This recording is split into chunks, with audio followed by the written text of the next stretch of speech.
Hello friends, welcome to this channel. Me Rachna Gupta. Today I will start in political science chapter 1 शीत युद्ध का दौर।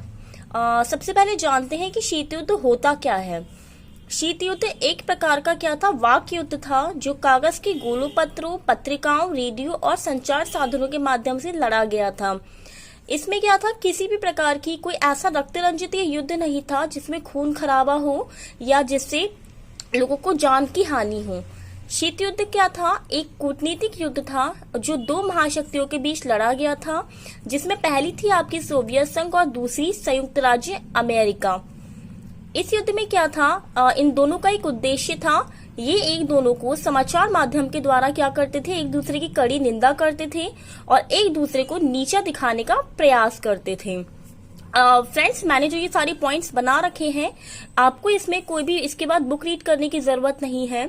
अगर आप इन सारे पॉइंट्स को बहुत अच्छे से रीड करते हैं, याद करते हैं, तो आप काफी सारे क्वेश्चन सॉल्व कर पाएंगे।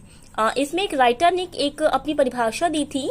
शीत युद्ध क्या है, एक मस्तिष्क से जुड़ा हुआ युद्ध है जो युद्ध क्षेत्र में नहीं बल्कि मनुष्य के मस्तिष्क में लड़ा जाता है तथा इसके द्वारा उनके विचारों पर नियंत्रण स्थापित किया जाता है। हमारा जो ये शीत युद्ध था वो 1945 से 1991 तक चला था, इसकी अवधि थी ये। यहाँ पर एक शब्द आया है हमारा, गुट निरपेक्ष आंदोलन। क्या होता है ये गुट निरपेक्ष आंदोलन? ये छोटी छोटी डेफिनेशंस हैं जो कभी एक नंबर में आपसे पूछी जाती हैं। आपकी क्लास में नहीं तो अगर आगे आप कोई कंपटीशन लेवल की तैयारी करते हैं, बिकॉज हमारे चैनल का एक मेन मोटिव है बहुत छोटे छोटे पॉइंट्स को ध्यान में रखना जो आपके आगे कंपटीशन लेवल तक काम आए। गुट निरपेक्ष आंदोलन राष्ट्रों की एक अंतर्राष्ट्रीय संस्था है। यह संगठन संयुक्त राष्ट्र के कुल सदस्यों की संख्या का लगभग 2/3 और विश्व की कुल जनसंख्या के 44% भाग का प्रतिनिधित्व करता है। हमारा अगला पॉइंट है इसमें क्यूबा का मिसाइल संकट। ये क्वेश्चन मोस्टली आपके एग्जाम में आता है। तो बात करते हैं यहाँ पर अप्रैल 1961 में क्या था, सोवियत संघ का भय कि अमेरिका साम्यवादियों द्वारा शासित क्यूबा पर आक्रमण कर राष्ट्रपति फिदेल कास्त्रो, वहां के उस समय राष्ट्रपति कौन थे, फिदेल कास्त्रो का तख्ता पलट कर देगा। और बात करें क्यूबा की, तो क्यूबा क्या है, यहाँ पर क्यूबा अमेरिका के तट से लगा हुआ एक द्वीपीय देश है जो सोवियत संघ से जुड़ा है और सोवियत संघ क्यूबा को वित्तीय सहायता प्रदान करता है। आप मैप में ये देख सकते हैं, यहाँ पर ये क्यूबा।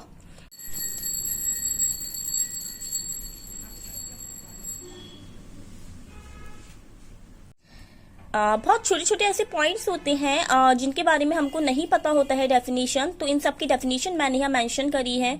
और इन नोट्स का पीडीएफ आपको मेरे टेलीग्राम चैनल पर मिल जाएगा जिसका लिंक मैंने नीचे डिस्क्रिप्शन में मेंशन किया है। एक वर्ड है इसमें कूटनीति। तो कूटनीति का मतलब क्या होता है, कूटनीति का समावेश। जैसे अंग्रेजों की एक नीति थी बहुत पहले, आप सभी ने सुनी होगी कि फूट डालो और राज करो। अब बात करते हैं यहाँ पर क्यूबा मिसाइल संकट के डीपली पॉइंट्स के बारे में। तो यहाँ पे जो नेता थे सोवियत संघ के, इन्होंने क्या करा, क्यूबा को सैनिक अड्डे के रूप में बदलने का फैसला लिया। ये कब का समय था, 1962 में क्यूबा में क्या था, परमाणु मिसाइलें तैनात कर दी गई। अब क्यूबा में जब परमाणु मिसाइलें तैनात की गई तो इससे क्या हुआ, पहली बार यहाँ पर जो अमेरिका था वो किसके निशाने पर आ गया था, सोवियत संघ के। अब अगर सोवियत संघ चाहता तो अमेरिका के दोगुने ठिकानों पर क्या था, यहाँ से हमला बोल सकता था, जिससे अमेरिका को काफी नुकसान होता। क्यूबा में परमाणु हथियार तैयार करने की भनक क्या था, अमेरिका को यहाँ पर कितने हफ्ते बाद पता चली, पूरे 3 हफ्ते बाद। और अमेरिका के राष्ट्रपति थे उस समय जॉन एफ कैनेडी। इन्होंने सलाहकार ने कहा इनके कि हम कुछ भी ऐसा नहीं कर सकते जिससे दो देशों के बीच क्या हो, परमाणु युद्ध शुरू हो जाए, क्योंकि अगर परमाणु युद्ध शुरू होगा तो इसके परिणाम जो होंगे वो बहुत ज्यादा भयंकर होंगे। अमेरिकी राष्ट्रपति ने क्या करा, जो सोवियत संघ की ओर जाने वाले जितने भी जहाज थे उन सबको रोक दिया। तो इससे क्या हुआ, एक सोवियत संघ के पास चेतावनी चली गई। तो वो तो सिर्फ यही चाहते थे कि सिर्फ एक छोटी सी चेतावनी हो जिससे सोवियत संघ पीछे हट जाए, और इसका परिणाम भी इन्हें अच्छा देखने के लिए मिला। सोवियत संघ क्या था, पीछे हट गया। इसे बहुत शॉर्ट में मैंने आपको समझा दिया है, पॉइंट्स मैंने सारे यहाँ पर लिख दिए हैं, आप नोट कर लीजिएगा। इसे हम कहते हैं क्यूबा का मिसाइल संकट। और जब एक क्यूबा का मिसाइल संकट शीत युद्ध का चरम बिंदु था। दोनों पक्षों में क्या था, युद्ध टला और फाइनली दोनों ने चैन की सांस ली।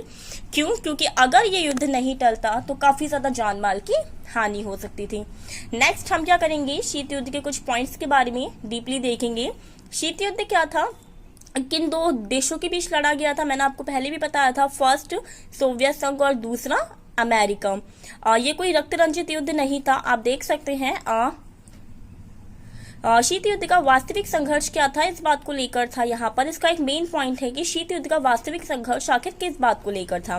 तो शीत युद्ध का वास्तविक संघर्ष इस बात को लेकर था कि राजनीतिक, आर्थिक और सामाजिक जीवन को बेहतर करने का सिद्धांत आखिर कौन सा है।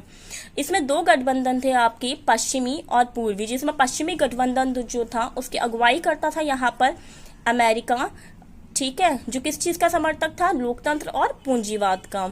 यहाँ पर दो वर्ड्स का जिक्र हुआ है आपका, लोकतंत्र और पूंजीवाद। लोकतंत्र तो आप सभी जानते हैं, लेकिन पूंजीवाद का अर्थ आप में से बहुत कम लोग जानते हैं। तो पूंजीवाद का अर्थ होता है आपका उत्पादन के साधन पर निजी स्वामित्व को आप कहते हैं यहाँ पर पूंजीवाद। और यहाँ पर जो आपका पूर्वी गठबंधन था, यानी पूर्वी गठबंधन की अगुवाई कौन कर रहा था, सोवियत संघ। और जो ये गुट था, ये किस चीज का समर्थक था, समाजवाद और साम्यवाद। साम्यवाद तो हम पीछे पढ़ चुके हैं। आगे हम देखते हैं गठबंधन। गठबंधन क्या होता है आपका, एक मिलीजुली सरकार। यहाँ पर एक बहुत छोटी सी डेफिनेशन और मेंशन की गई है, उदारवाद किसे कहते हैं। मैंने आपको बताया था कि आपके लिए बहुत छोटी छोटी डेफिनेशंस मैंने यहाँ मेंशन करी हैं। वह विचारधारा जिससे मनुष्य को विवेकशील प्राणी मानते हुए, विवेकशील मतलब एक धैर्य, सामाजिक संस्थानों के मनुष्यों की सूझबूझ और सामूहिक प्रयास का परिणाम समझा जाता है। सामूहिक मतलब जिसमें सभी लोग मिलकर प्रयास करते हैं। इस विचारधारा की उत्पत्ति कब हुई थी, 17वीं शताब्दी में, और जिसके जनक कौन थे, जॉन लॉक। आगे शीत युद्ध क्या है, ठीक है। अब शीत युद्ध में क्या था, दो तरह के राष्ट्र थे, मित्र राष्ट्र और धुरी राष्ट्र। अब ये कब हुआ था, द्वितीय विश्व युद्ध के दौरान। अब मित्र राष्ट्र कौन कौन से थे इसमें, अमेरिका, सोवियत संघ और इंग्लैंड। और धुरी राष्ट्र कौन कौन से थे, जापान, जर्मनी और इटली की ओर से लड़ने वाले देश। अब देखते हैं यहाँ पर क्या था कि इस युद्ध का विस्तार कहाँ से कहाँ तक हुआ था।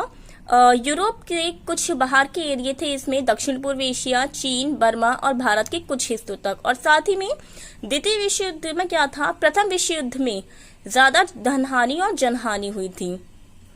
अब बात करते हैं यहाँ पर ये द्वितीय विश्व युद्ध के अंत के बारे में। द्वितीय विश्व युद्ध के अंत के बारे में तो आप सभी जानते हैं कि अमेरिका ने क्या करा था, यहाँ पर जापान के 1945 में जापान के दो हिस्सों पर बॉम्ब गिरा दिए थे, हिरोशिमा और नागासाकी, जिसके कारण जापान ने घुटने टेके थे।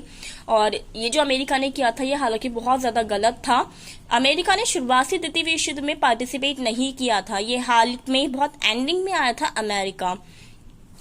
अब बात करते हैं यहाँ पर ये जो सोवियत संघ और अमेरिका था, दो महाशक्ति थी, ये कब अस्तित्व में आई, इनका उदय कब हुआ। तो ये 30 दिसंबर 1922 को आई थी सोवियत संघ और 4 जुलाई 1776 को आई थी अमेरिका। अब बात करते हैं यहाँ पर जो जापान पर परमाणु बम गिराए गए थे, उनका नाम क्या था और वो कितने किलोटन के थे, अक्सर ये पूछा जाता है। तो जो बम गिराए गए थे उनमें से पहले का नाम था लिटिल बॉय और दूसरे का नाम था फैडमैन, जिनका वजन कितना था, 15 और किलोटन। एक क्वेश्चन आपसे पूछा जाता है अक्सर, अपरोध का तर्क किसे कहते हैं। तो अपरोध का तर्क क्या होता है आपका कि यदि कोई देश मतलब एक शत्रु दूसरे पर आक्रमण करता है और उनके पास फिर भी क्या होता है, हथियारों को नाकाम करने की कोशिश करता है वो, तो अगर उसके पास फिर भी हथियार बच गए, सपोज आप किसी को मारने जा रहे हो, आपने उसे खूब मारा, बहुत पीटा, उसके बाद भी वो बच गया, तो क्या करेगा, वो आप पर हमला करेगा। और तो इसे क्या कहते हैं, अपरोध का तर्क। उसी तरह ये दो देशों के बीच का था। अब आप किसी को मारने मत चले जाइएगा। अब शीत युद्ध की विशेषताएं हम देख लेते हैं, यहाँ पर कुछ ये पूछी जाती हैं। दोनों महाशक्ति, पहली विशेषता क्या थी इसकी कि दोनों महाशक्तियों के परस्पर अपने अपने गुट थे। महाशक्तियों के परस्पर गुटों से यह आशा थी कि उनमें शामिल देश तर्कसंगत और जिम्मेदारी भरा व्यवहार करेंगे, और साथ ही साथ जब दो महाशक्तियों और अगुवाई वाले देश गुटों के बीच अपरोध का तर्क संबंध हो तो युद्ध लड़ना दोनों के लिए क्या होगा, विध्वंसक होगा। जैसे मैंने आपको बता दिया था कि अपरोध के तर्क में क्या होता है, अगर कोई शत्रु दूसरे शत्रु पर आक्रमण करता है और उसके बाद फिर भी लड़ने के लिए हथियार बच जाते हैं तो क्या होता है, युद्ध और ज्यादा विध्वंसक होता है। अब शीत युद्ध ने क्या करा था, समस्त मनुष्य जाति पर आए खतरे को संभाल लिया था जब ये शीत युद्ध आया था। और शीत युद्ध हमारा कब से कब तक आया था, ये मैंने आपको बता दिया था कि जो हमारा ये शीत युद्ध था आपका 1945 के पश्चात 1991 तक चला था। फ्रेंड्स आज इसके पहले पार्ट में इतना ही। एक्चुअली ये छोटा सा मेरा एक ट्राई था फर्स्ट। नेक्स्ट पार्ट में मैं आपको ये पूरा चैप्टर कंप्लीट करा दूंगी। नेक्स्ट में हम क्या पढ़ने वाले हैं मैं आपको बता दे रही हूँ। दो ध्रुवीय विश्व का प्रारंभ, वार्सा संधि, जो काफी ज्यादा इंटरेस्टिंग है। और अगर आपको ये कुछ पॉइंट्स समझ में आए, क्योंकि मैंने बहुत ज़्यादा रिसर्च करके ये पॉइंट्स वगैरह मैंने तैयार करे हैं, नोट्स मैंने आप लोगों के लिए तैयार करे हैं, जिनका लिंक मैंने आपको बताया था शुरुआत में कि टेलीग्राम पे आपको मिल जाएगा ये पूरा मेरा PDF। तो आपको कहीं और से नोट्स लेने की ज़रूरत नहीं है। आप इसे अच्छे से याद कीजिए तो आपको काफ़ी इसमें हेल्प रहेगी। और अगर आपको वीडियो अच्छी लगती है तो प्लीज़ इसे लाइक कर दीजिए, चैनल को सब्सक्राइब कर दीजिए और इसे शेयर कर दीजिए। आपको वीडियो पॉलिटिकल साइंस की इवनिंग में 7 PM पर मिलेगी, ऑलवेज पर डे। और अगर आपको कोई भी नीचे बात पूछनी हो तो आप मुझे नीचे कमेंट बॉक्स में बता सकते हैं या पर्सनली आप मुझे टेलीग्राम पर मैसेज कर सकते हैं। So guys, thank you so much, bye.